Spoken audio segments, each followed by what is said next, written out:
Hey everyone, I'm Kevin Gostola, and I'm the managing editor of Shadowproof, also the curator of the Dissenter newsletter, which you can find down here. All you have to do is go there and subscribe, and you'll get all the updates on things like what we'll be talking about today, which is the fact that Donald Trump has been indicted under the Espionage Act officially. We now have the unsealed indictment. It's something that I have to confess was unbelievable to me months ago. In fact, I even wrote, and I will take this down, I even wrote that it was unlikely that the DOJ would charge Donald Trump. I said that, I wrote that. That was something that I wrote. If you're questioning my credibility and whether I had the right idea about this, I wrote that he was not going to be prosecuted under this law. I said that that was possible, that it was not something that would happen, that Donald Trump wouldn't be indicted under the Espionage Act. And that's because what I know is that Donald Trump is a high ranking official. And as a high ranking official, people like that do not get prosecuted under the Espionage Act. But so we'll get to all of this, and I have a guest that's joining. But first, I just want to make sure that you also have subscribed to the channel. If you're here for this conversation, I'm going to go for about a half hour, then I have to hop off for a radio interview that was scheduled before this development. But I wanted to do as good of a breakdown as I could of the Espionage Act charge against Donald Trump. Maybe spend less time on the obstruction of justice and some of the other charges that actually do tend to come with or can come with Espionage Act prosecutions. But just subscribe to the channel. And if you're compelled to support this kind of independent journalism, join, become a member. I now have that. Some of this stuff that I do will be posted exclusively for people who are able to give and support this. But let me bring in a guest. Let me bring in a friend. Let me bring in Chip Gibbons, who is here from Defending Rights and Dissent. When I put out the bat signal, so to speak, Chip Gibbons came here, and he's here to discuss the indictment that has been unsealed, this Espionage Act charge. Chip, I was just telling all the people out there, all the good folks, that I was terribly wrong, that I actually wrote a story months ago where I said the DOJ is unlikely to charge Donald Trump under the Espionage Act, and yet that is what they have done.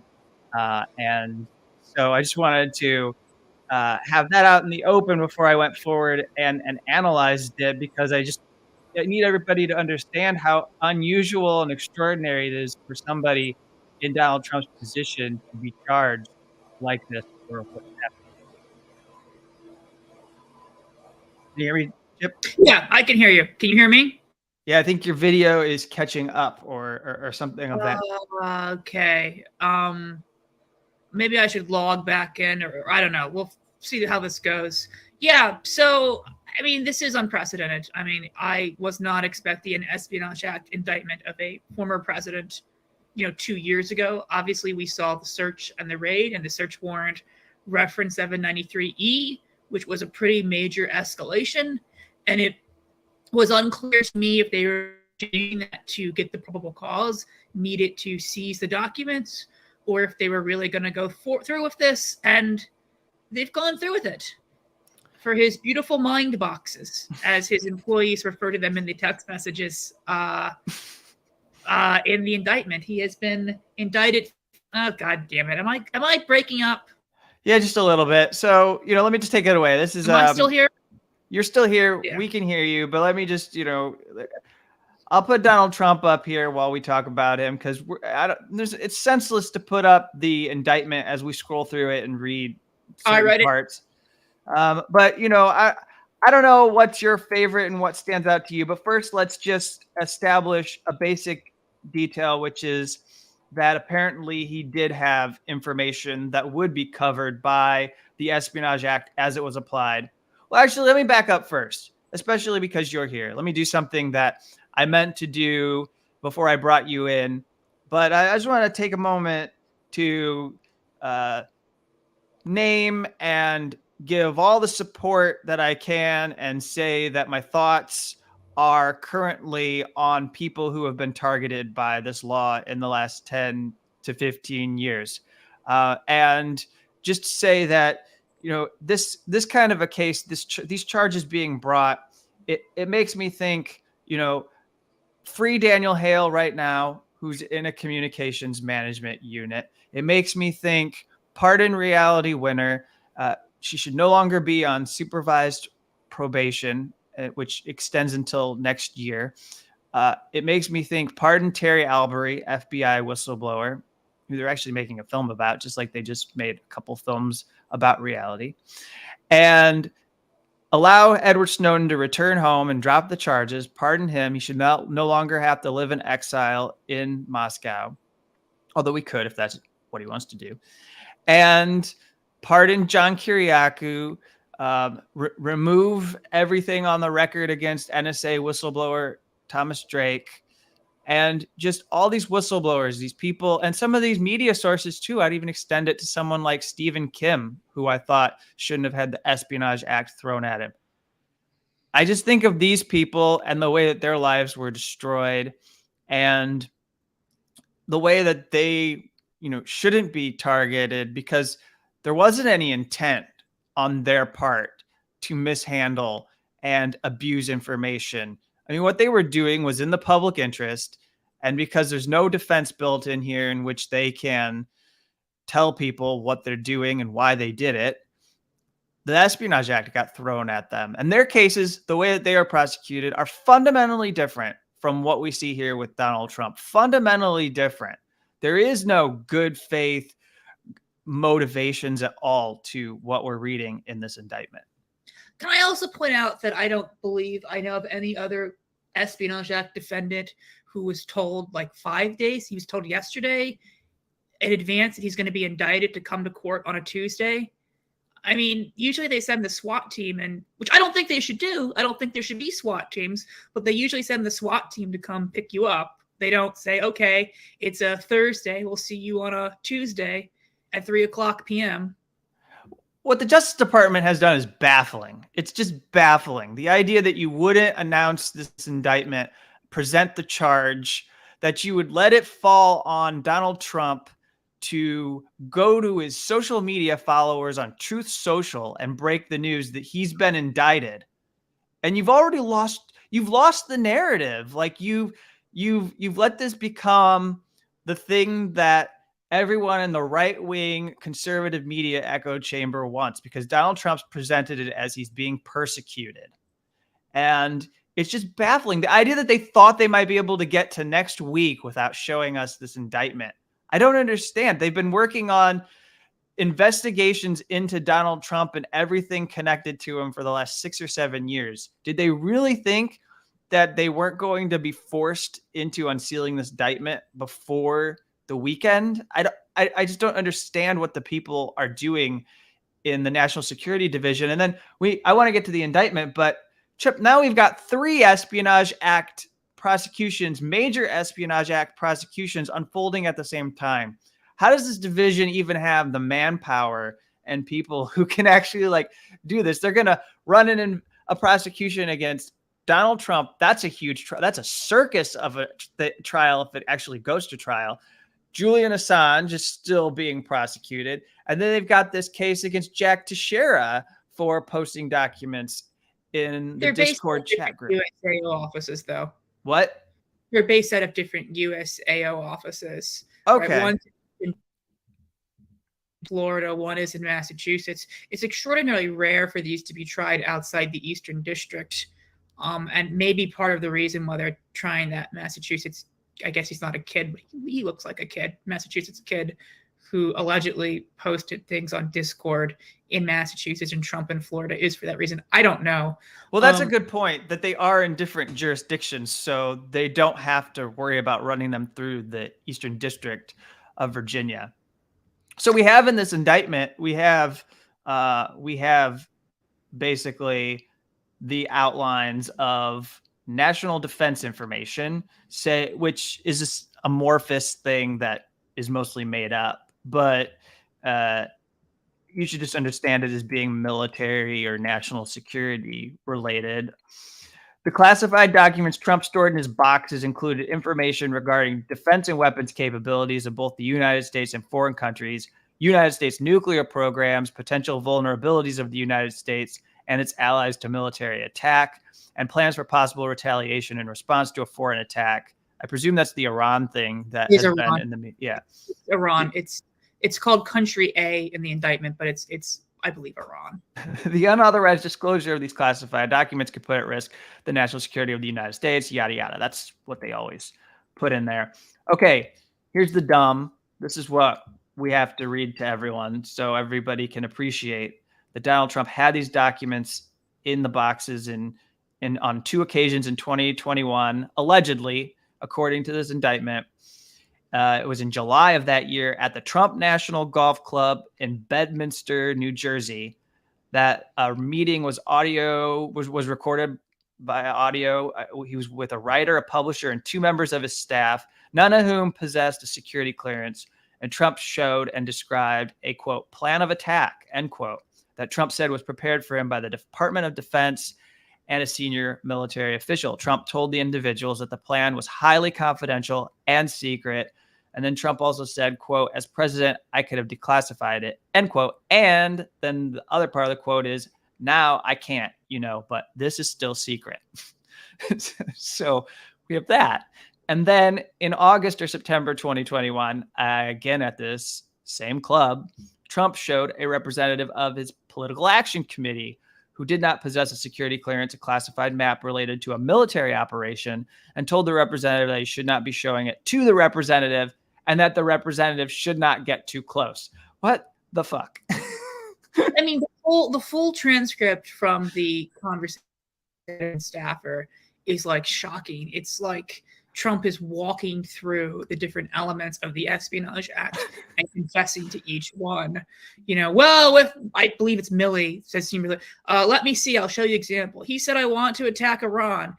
Isn't that amazing?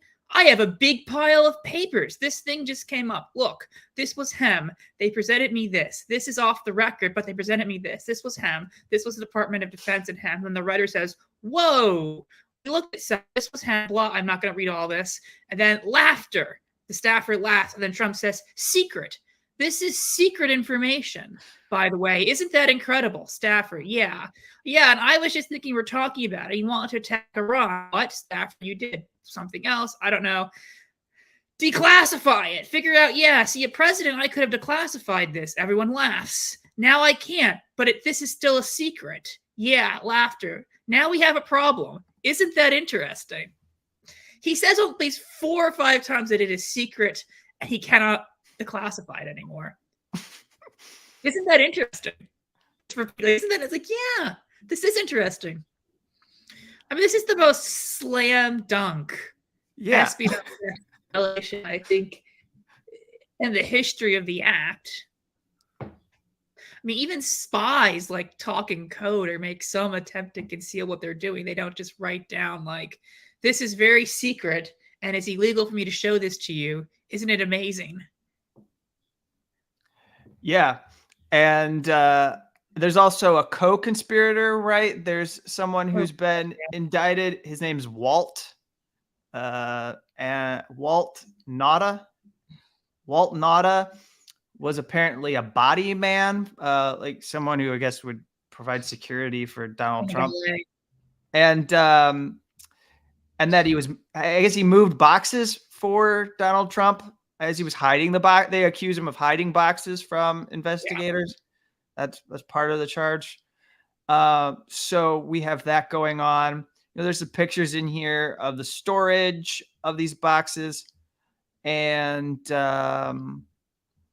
like what you were reading, the transcript of this.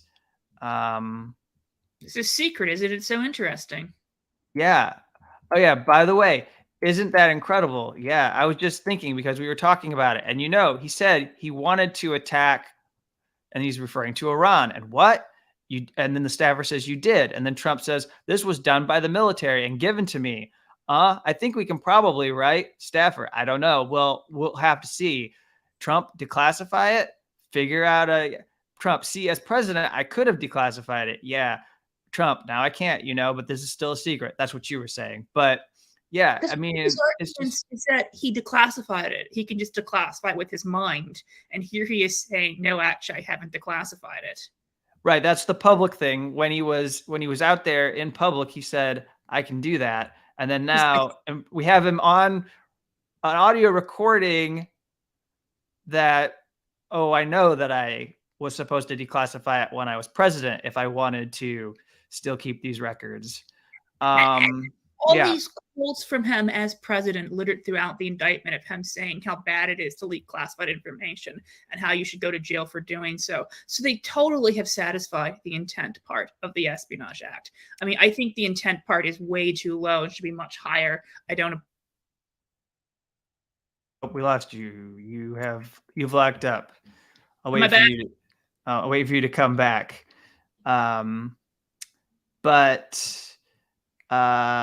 But yeah, I see somebody following along just mentioning that this is the first time a sitting president's DOJ has indicted his chief political rival in an upcoming election.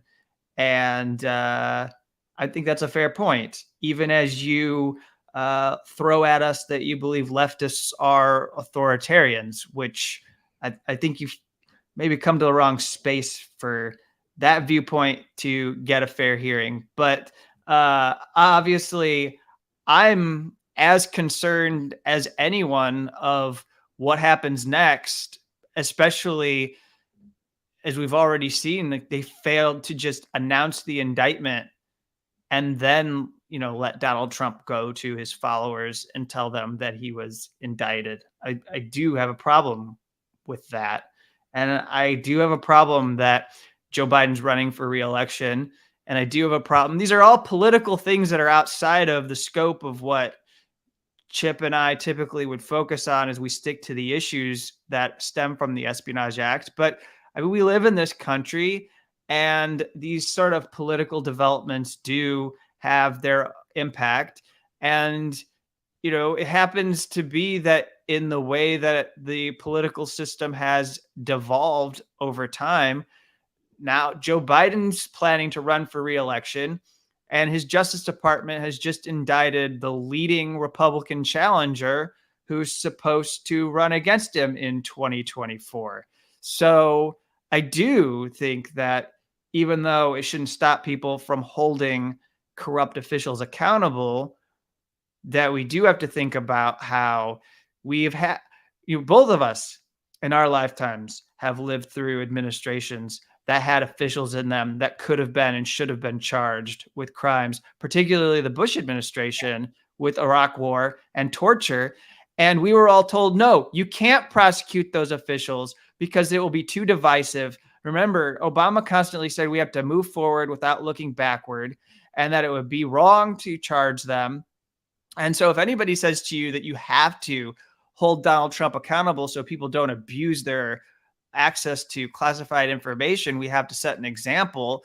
Well, you can just point to the fact that torture was effectively decriminalized and say that, well, like that's not been the position of the Justice Department for a long time. Like that's not been in the modern day era. This has not been the position of the Justice Department, that even high ranking officials have to be charged so that crimes are not committed in the future. Yeah. And I think the difference, am I gone again? No, you're still here. I can hear you clearly. Now I am gone. Mm. Yeah, I think the difference from the Justice Department is that they believe those people, I don't believe this, that tortured people, launched illegal wars, wiretapped people, that they were somehow acting in good faith, whereas Donald Trump isn't. I mean, they were all acting to advance the interests of the U.S. national security state, whereas Donald Trump is just an idiot. I mean, it's sort of a separate problem. I mean, I'm not sure how you classify or describe his conduct here. It's certainly not whistleblowing. It's certainly not advancing the national security state. It's not really opposed to it either. It's just sort of dim-witted conduct. Mm-hmm. Mm-hmm. I mean, this is essentially an indictment for being an idiot. Yeah. Well, what's interesting is that these documents are at least a handful of them, several of them, they are top secret documents. And like, as far as the classification of these documents goes, none of the information that Julian Assange published was top secret information. And none of the information that Chelsea Manning was punished for releasing was top secret information. This is a point that was always made by Dan Ellsberg, who I wish was in better health and could actually respond to this moment and be on CNN right now to react to what's going on with a former U.S. president being prosecuted by the Justice Department. Yeah. And as I continue to scroll through this, there's a whole catalog of all of these documents.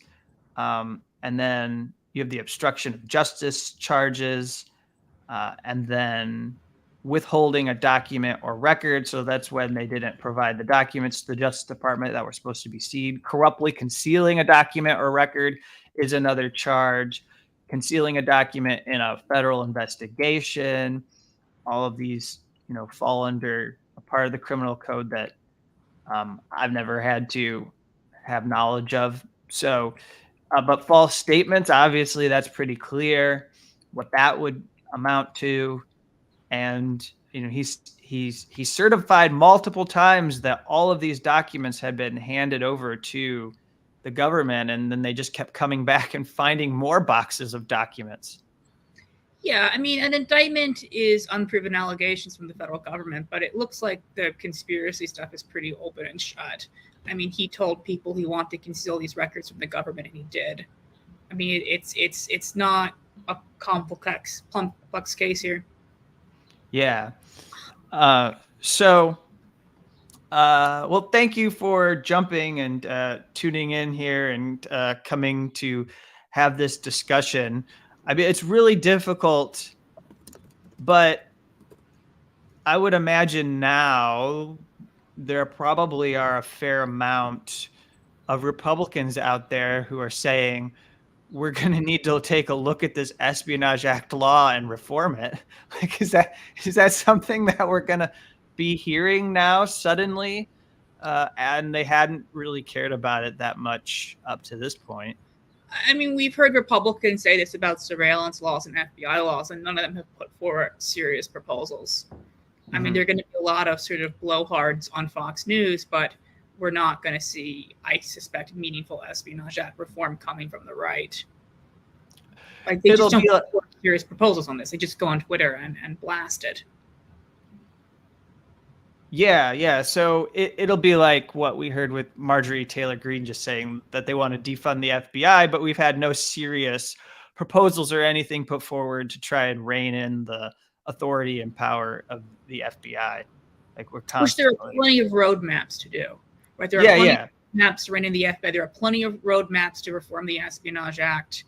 I mean, if anyone on the right side of the aisle in Congress wants to do this, they just have to go back and look at things that were proposed after the Church Committee in the 70s. But they're not doing that. Yeah. So I'm left with the view that I wish there was a different way. I wish that it didn't have to be through this law. The Espionage Act is a law from 1917 that you and I are both very familiar with, having followed these cases. And the history of it is one. And though it was made to seem like it was going after people committing espionage, we look at the record of what was going on with President Woodrow Wilson and people in his government and those who were tasked with being security agents. It was all about cracking down on anti-war dissent. And it's always been a political law that has been used as a tool to suppress. And so it's too bad that there isn't any other way that the Justice Department sees that it could come after Donald Trump. And I wish they hadn't. I mean, they could have just charged him with a less serious mishandling of classified information charge. But I suppose what the Justice Department has done is worked itself into this process that they favor, where they just turn to the Espionage Act to handle any sort of leak of classified information. The problem with the alternative, though, is that whenever you just bring process charges, people, and I do this all the time when this happens, they say, oh, you didn't actually get them on anything but obstructing justice. And, Trump would have hammered that politically very successfully. Yeah, but there is a charge on the books that you can bring related to classified information that isn't under the Espionage Act. Oh yes, there's multiple charges. Yeah, and that's what I'm saying. That's my argument. My argument isn't that just get him for obstruction, just get him for false statements, just get him for perjury or whatever else you've been able to ensnare him in. My thing is that the espionage is such a kind of, I think there's such a radioactivity to it because of how it's been used to go after the left, and because of how it's been used against whistleblowers and people who just are media sources. Yeah. That what Donald Trump is doing functionally is clearly a mishandling of classified information. He's retaining documents. Listen, the final point I'll make here, and then I'll give you the closing. You can have the closing words. The final point that I'll make is that I don't think anybody who leaves office, Joe Biden, Donald Trump, Barack Obama, George W. Bush, Bill Clinton, go all the way back in history to and Jimmy Carter's the oldest living president at this moment. And so any of those people, all the records that they took, if they took them, that was wrong. They're not their documents. They are public documents. They're supposed to be in archives. They're supposed to be available to academics, historians. They're supposed to be available to people. Every document that Donald Trump took is supposed to be handed over to the National Archives. And maybe we never see it. Maybe it's always going to be some excuse for these top secret records, that, especially the ones related to nuclear weapons. Maybe they're never going to let us see them. But they're not supposed to be in Donald Trump's possession. They're not supposed to be there for him to use for his own personal benefit. They're not supposed to be there abused in the manner in which Trump is using them to show them off as trophies to people who come to his golf club, to the golf clubs, to the country clubs, to his Mar-a-Lago estate or resort or whatever you want to call it. And I do think that that's fundamentally something that I would oppose, and I'd imagine that you would oppose, since we do care about transparency. And the only way this works, and that's why it was sort of alarming in the last months for everyone to come to the realization that there's been a lot of former officials who leave with these documents. They don't get turned into the archives. There's a very, very small budget for enforcing that these records get turned over. And they can turn up in libraries, that their own personal libraries. They can turn up in their own personal possessions, someone's garage. Biden had them in his garage. They can just turn up in different places. And I do think that to me is, why it is important to say that what Donald Trump was doing is an abuse of power. Yeah, I mean, I don't support the Espionage Act as it's drafted. I've worked very hard to see it reformed. I'm very unexcited about bringing against Donald Trump the same charges that were brought against Thomas Drake. I think there are huge, huge problems with using the Espionage Act against anyone. I also think Espionage Act proceedings are particularly non-transparent, and I think a trial of a former... I don't know if I'm still here or not. You cut out for just a second. My internet's been really bad. But at the same time, though, I mean, there's clearly something wrong with Donald Trump's conduct, and I don't like the precedent where whistleblowers go to jail, and Donald Trump gets away with this. So it's a really complex moment, and I'm not really sure what the right solution was. We have this bad law that shouldn't be legitimized, but we also have this dual track system of prosecution where people like Donald Trump usually get treated with kid gloves, and he's still getting treated with kid gloves compared to whistleblowers and Julian Assange, a journalist. And I don't know, like, either way, you set a really bad precedent. Yeah, I would agree, because I used to be of the mind that the two-tier justice system was something that I suppose I wanted to see corrected. Like when Leon Panetta was at a dinner banquet and he's outing he's outing SEAL Team 6 people, and he's it's being leaked to the screenwriter for Zero Dark 30. Or when General David Petraeus is handing all these like top secret documents to his biographer who he's having an affair with. I used to think that like, wow, the idea that you can get away with. Oh, and also like David Petraeus is an example too of like his lawyers were able to bargain with the Justice Department to get a mention of John Kiriakou removed from the indictment so that he wouldn't be embarrassed, and also to get a misdemeanor and not be charged with a felony. And I used to think that that was something I wanted to see corrected, but now I just think my priority is your priority, which is reforming, dramatically changing this law, or even though it's unrealistic to outright abolish it and not have it as something that can be used anymore. But I have to go. I have to do radio now. This is coming in from Berkeley, California. I thank you, Chip, for joining. I'm going to need to log off. And I thank everybody for tuning into this breakdown of the Trump indictment and these Espionage Act charge. And we will talk to you all more soon. Thank you.